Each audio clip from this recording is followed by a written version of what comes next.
Bonjour à tous, on se retrouve pour le 3e épisode de mon podcast. Je suis Ilana Jean-Joseph et bienvenue dans Vide Grenier.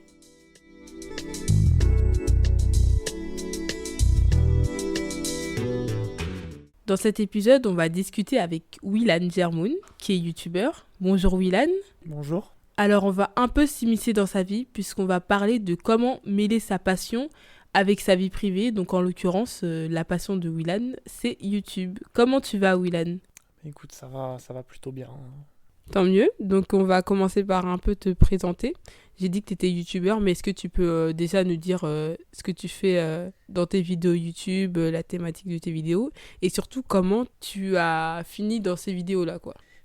En fait, alors déjà sur ma chaîne YouTube, je parle beaucoup de politique, plus généralement sous forme de billets d'opinion, on va dire ça comme ça. Des fois, c'est pas que ça et tout, mais en gros, c'est je donne mon avis sur un sujet sur lequel j'essaye d'être le plus renseigné possible, justement pour alimenter mon avis.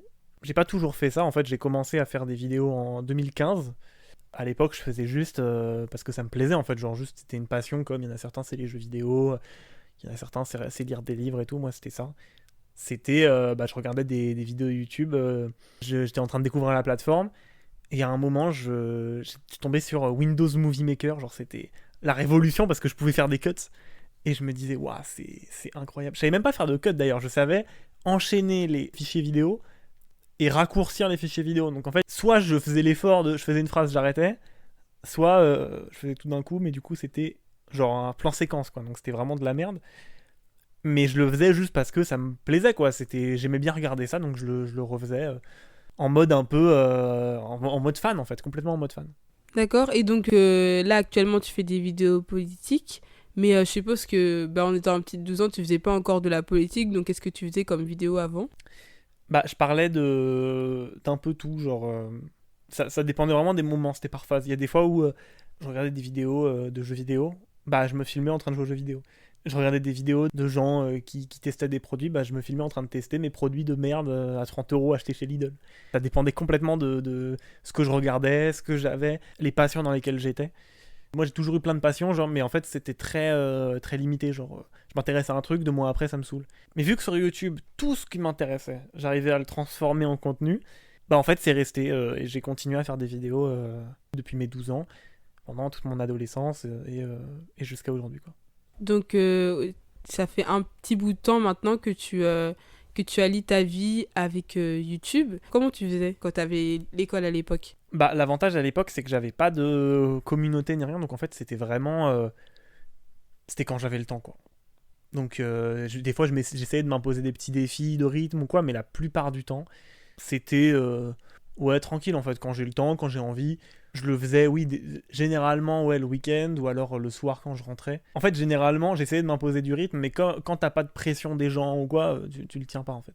Du coup, j'avais cette passion-là et je créais du contenu. Quand tu voulais, quoi. Ouais, c'est ça. Et quand est-ce que tu as commencé à avoir un peu des obligations de poster régulièrement ?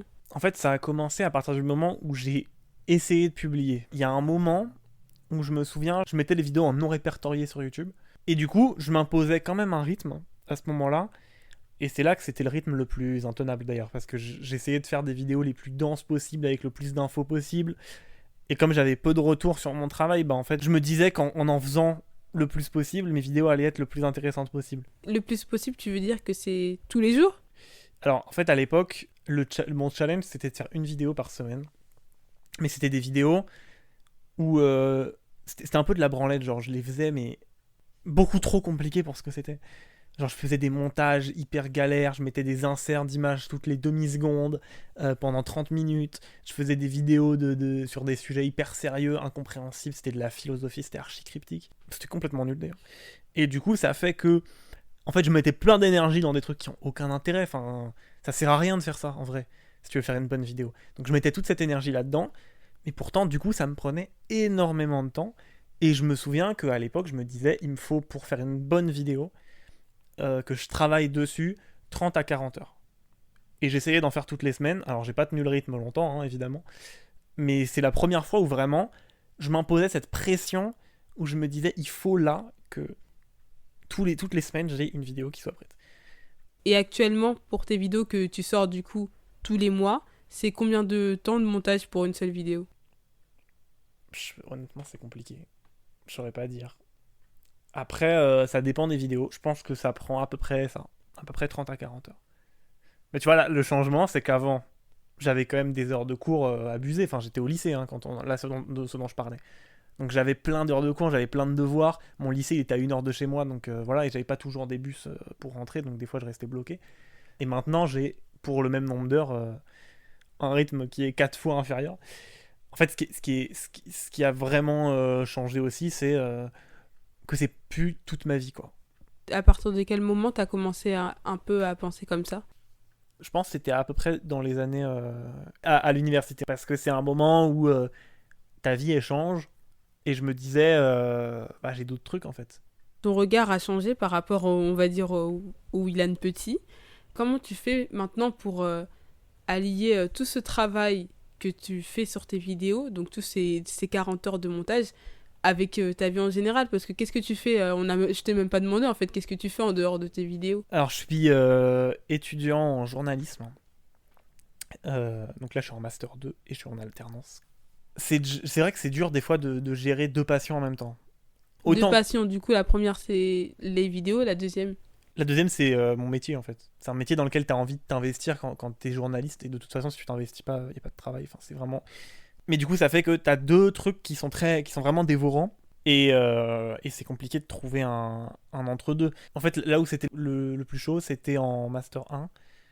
Parce que j'étais entre une formation en journalisme, je faisais des vidéos, et à côté, je travaillais. Alors là, pour le coup, c'était vraiment taf alimentaire de ouf. Et je travaillais tous les week-ends. Donc là, c'était vraiment technique, et c'était vraiment hyper fatigant, parce que là, tu sais plus où donner de la tête au bout d'un moment. Du coup, t'avais vraiment aucun jour off. C'est à quel moment en fait que tu travaillais sur tes vidéos? C'était par petits bouts, en fait. Parce que du coup, effectivement, bah, tous mes jours étaient pris par quelque chose. En plus, ma formation, tu peux pas sécher de cours, donc c'était un enfer. Et du coup, bah oui, je faisais genre 2 heures par-ci, 1 heure par-là. Des fois, tout le monde allait manger à ma fac. Et ah, mais William, il est pas là. Parce Willan, que il travaille sur ses vidéos. C'est ça. Ou alors, je rattrape le retard que j'ai pris la veille en me couchant tard. Il fallait toute une organisation en fait. Que t'as eu du coup, je suppose, vu que on voit que toute l'année t'as sorti des vidéos. Bah, il fallait une organisation, mais je suis pas sûr que je l'avais, parce que c'était un peu chaotique quand même, cette histoire. Parce que là, je sortais à peine de ce truc de tu fais des vidéos régulièrement pendant un mois et après c'est fini. Et c'est pour ça d'ailleurs que j'ai réfléchi et je me suis dit, il faut que j'ai une vidéo par mois, parce que ça, en vrai, normalement, ça se tient. Ok, donc là on parle beaucoup de l'aspect professionnel de ta vie, donc ce qui est ta formation et tout, mais au niveau des relations sociales actuellement, tu l'expliquais par exemple aux heures de midi, tu ne rejoignais pas forcément les autres, donc socialement c'était pas un peu compliqué de trouver du temps pour tes amis, pour tes proches, parce que déjà t'en avais même pas pour tes vidéos. Bah, c'était un peu compliqué, ouais. En fait aussi, il y a le fait que je suis très mal organisé qui a fait que ça tenait, parce que j'arrivais quand même à me recréer des phases de rush et des phases où je faisais rien.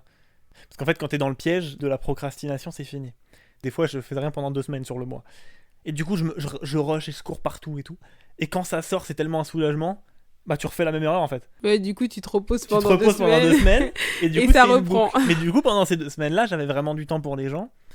Après, je pense que ça a frustré pas mal de proches. Enfin, c'était compliqué. Mais j'ai pas l'impression de m'être coupé de beaucoup de gens. Genre, j'arrivais quand même à sortir et tout. Et donc là t'as dit qu'avant t'avais un travail à temps partiel le week-end. Actuellement tu l'as plus. Non. Donc je suppose que c'est beaucoup plus simple maintenant dans ta vie. Ou t'as toujours ces trucs-là où tu te reposes 2 semaines et tu reprends la dernière semaine. Bah, c'est plus simple. Après, de toute façon, là maintenant, je me suis vraiment détendu sur les temps de production. Parce qu'à la fin, quand même, je me rendais compte que ça me limitait un peu. Genre. Au bout d'un moment, quand tu donnes ton avis en boucle, je pense qu'il y a forcément un moment où tu as envie de faire un peu plus. Enfin, moi, en tout cas, très vite, je me suis dit, ok, bon, quand même, j'aimerais bien pousser un peu plus loin certains sujets. J'aimerais bien avoir le temps de faire mieux. Il y a des trucs où parfois j'ai fait des erreurs, en fait. Mais je me rendais vraiment pas compte sur le moment. Parce que je me laissais pas assez de temps, parce que j'étais trop dans le rush et tout. Donc au final, je me suis dit, c'est bien d'avoir fait ça, parce que j'ai vraiment du coup été régulier, et ça a fait que ça m'a mis un rythme et que ça m'a apporté des gens. Et donc maintenant, j'essaye toujours de faire une vidéo par mois, mais si je la fais pas, c'est pas très grave, quoi. C'est ce qui est important pour moi, plus maintenant que j'ai réussi à me prouver que je suis capable de tenir un rythme et tout ça, c'est de faire vraiment du contenu qui soit cool. Mais du coup, tout le travail que tu fais, ça te fait pas un peu comme avoir 2 emplois en même temps? Parce que C'est c'est quand même beaucoup de exactement travail. ça. C'était ce que je me disais, genre l'année dernière, j'avais 3 tafs. Mon taf à mi-temps, j'avais ma fac, j'avais ça. Parce que du coup, on te rémunère sur YouTube aussi. Alors, non. Alors, Donc c'est du bénévolat. c'est complètement du bénévolat.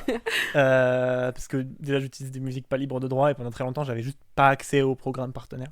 Là, je l'ai eu il y a 2-3 jours. Donc c'est le début de la richesse. C'est le début de la richesse, tranquille. Mais oui, c'est vrai que c'était vraiment plusieurs emplois du temps, plusieurs timings, et c'était très dur des fois de prioriser. Tu te retrouves vraiment devant des réflexions de qu'est-ce que je fais? Est-ce que je dois mieux faire cet exercice qui est noté et du coup mieux réussir mon année? Ou est-ce que je dois passer plus de temps sur cette vidéo? Est-ce que je dois publier en retard? Enfin, c'était plein de réflexions en vrai. Entre le social, donc par exemple sortir avec tes amis, passer du temps avec ta famille, et sortir une vidéo, par exemple, elle est là, elle doit sortir le lendemain, mais t'as pas encore fini. Qu'est-ce que tu choisissais concrètement? En fait, ce qui se passait, c'est que je regardais la date. Ce qui était pratique, c'est que du coup, moi, toutes mes vidéos sortent le 17. Et donc, je faisais une vidéo tous les 17. Tu me proposes de sortir le 16, je te dis non. Généralement, quand je voyais, je me disais, oula. Mais en fait, c'est tout le temps ça. Dès qu'on me proposait un truc, moi, j'avais prévu mon organisation comme si j'allais jamais sortir. Genre, typiquement, mes potes de la fac passaient pas beaucoup de temps avec. Enfin, ça allait.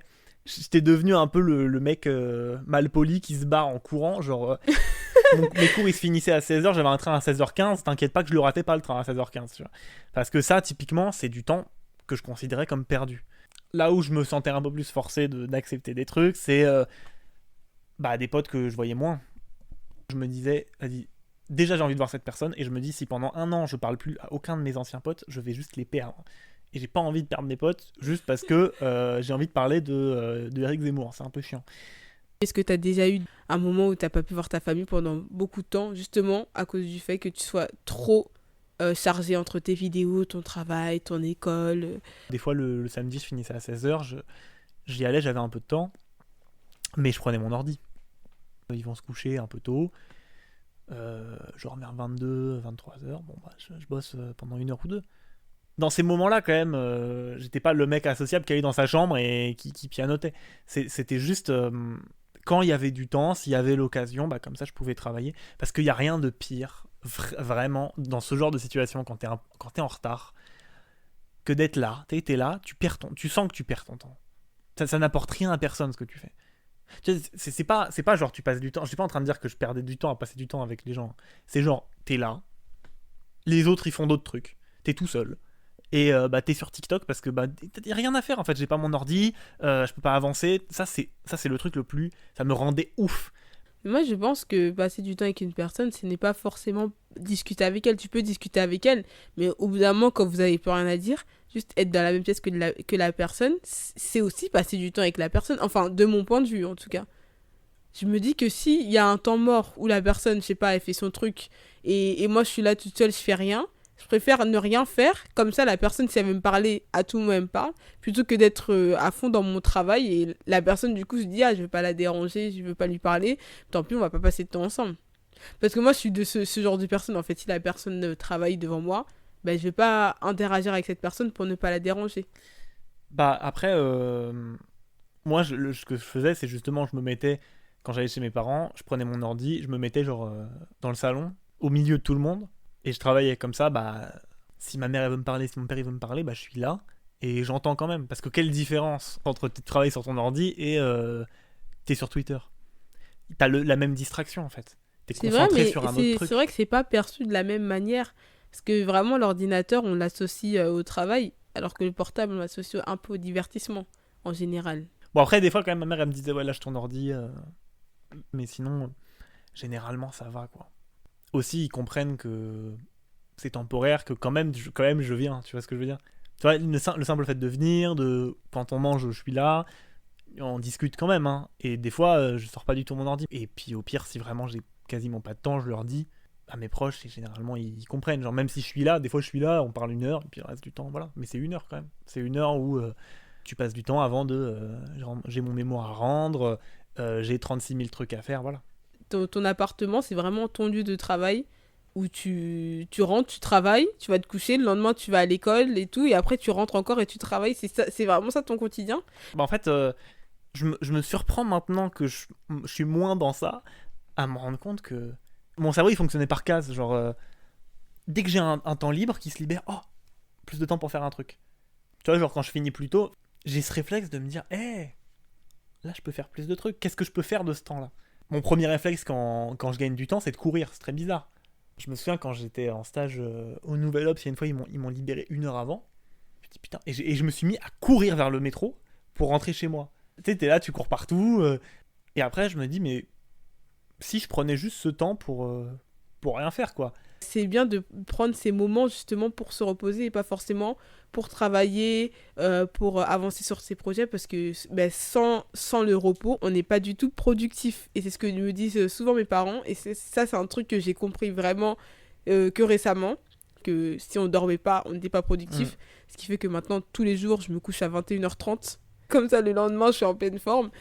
Bon, toi, t'abuses aussi, 21h30. Faut se calmer. Non, mais après, le lendemain, je suis en pleine forme et je peux travailler à fond et être productive. Et moi, il n'y a rien de pire pour moi que de ne pas être productif parce que t'es fatigué. T'es là, tu perds ta journée, en fait. Oui, vraiment. C'est vrai. Mais c'est pour ça que moi, mon organisation ne reposait pas sur je sors et tranquille, je me coucherai plus tard. Parce que ça, même sur 1 an, ça tient pas, en fait. Tu peux pas tenir si tu réduis ton temps de sommeil de 2 heures par jour. Parce que c'est trop... ouais, c'est ce que tu dis, en fait, tu vas être pas productif. Et bon, moi, je dormais pas 14 heures par nuit comme toi, parce que là, 21h30... C'est pas du tout 14 heures, c'est au moins 10 heures. Mais après, ça dépend du métabolisme. Mais moi, je me disais, bon, si je dors moins de 6 heures, 6 heures, c'est vraiment la limite critique, quoi. Quand tu descends en dessous de 6 heures, je sais que le lendemain, ça va être un enfer. Au lycée, j'avais vraiment le schéma inverse. Je me disais, ok, tous les week-ends, je vais faire tout ça. Là, pour le coup, je me coupais vraiment des gens, mais j'étais un ado. Donc... Et surtout, ouais, je me couchais à 2h du mat tous les soirs. Donc tu comptes, ça fait 5 heures de sommeil. 5 heures de sommeil par jour, bah en fait, le jour où t'as vraiment besoin d'un peu plus de temps, bah en fait, ça fait que t'es crevé, t'as pas la possibilité de le faire. Ça fait aussi que t'es tout le temps à fleur de peau, ça fait que tu te réveilles 5 minutes avant de partir, tu pars en courant. Du coup, j'avais ce rythme-là, et j'étais tout le temps à fleur de peau, et c'était compliqué parce que je gérais pas mon sommeil. Pour moi, le sommeil, c'était un obstacle qu'il fallait dépasser. Pour moi, c'était une aberration. Genre, je comprenais pas pourquoi on dormait, c'était une perte de temps. Mais au final, ça fait que, du coup, j'étais beaucoup moins productif. J'étais beaucoup moins lucide aussi. Morale de l'histoire. Il faut dormir. Il faut dormir. C'est important. Il faut dormir, les enfants. Bon, on va terminer ce podcast avec le fameux jeu des 5 questions. Alors, les règles, si tu as écouté mes podcasts précédents, tu le sais. Tu peux nous expliquer toi-même les règles? En gros, je dois choisir entre 1 et 5. Et en fonction du nombre que je choisis, il y a une question, c'est ça? Exactement, voilà. Alors, quel nombre tu choisis? 4. 1, 2, 3, 4. Si ce n'était pas YouTube, qu'est-ce que tu aurais aimé faire dans la vie? C'est dur, hein. Peut-être j'aurais conduit des trains, j'aime bien les trains. C'est vraiment deux choses très très différentes. Très différent. C'est drôle un peu. Quand j'étais au lycée, j'ai failli faire un bac pro conducteur de train. Et on m'avait dit non parce que je suis tellement pas manuel, je suis tellement pas un cerveau pratique, je pense que ça aurait bloqué. Mais j'aurais kiffé faire ça. Genre, la seule implication psychologique, c'est il faut être concentré tout le temps parce que t'as la responsabilité de la vie des gens. C'est même pas la même que dans le journalisme, quoi. Le seul point commun est différent. Parce que le journalisme ou les vidéos sur YouTube, c'est hyper engageant, tu réfléchis tout le temps, c'est hyper prenant, tu donnes de ton image. Parce que quand t'es journaliste, ça c'est quand même une dinguerie, tu ne t'arrêtes jamais de travailler en fait. Et sur YouTube, c'est vrai aussi d'ailleurs, en fait, tout ce que tu vois, ça alimente ton travail, toutes les actualités te font stresser, genre... Moi, je vois, hein, genre là, je suis en alternance. Des fois, il y a des actualités que je vois dans les infos. Je me dis, putain, on n'en a pas parlé, merde. Des fois, la veille, je réfléchis, je me dis, bon, est-ce qu'il y a des sujets que je peux proposer? C'est vrai que c'est un travail qui fait réfléchir constamment en fait. Après, c'est une difficulté différente parce que pour le coup, je pense que conducteur de train, c'est quand même, il y a tout un tas de problématiques, c'est juste elles ont rien à voir, quoi. Mm, c'est vrai. Bon, bah, je crois qu'on arrive à la fin de ce podcast. Merci à tous les auditeurs d'avoir tout écouté. Et surtout, merci à toi, Willan, d'avoir accepté de déballer tes cartons avec moi. Bah, merci à toi. On se retrouve le 30 décembre pour un prochain épisode de Vide Grenier. Et d'ici là, bah, je vous dis salut à tous. Salut!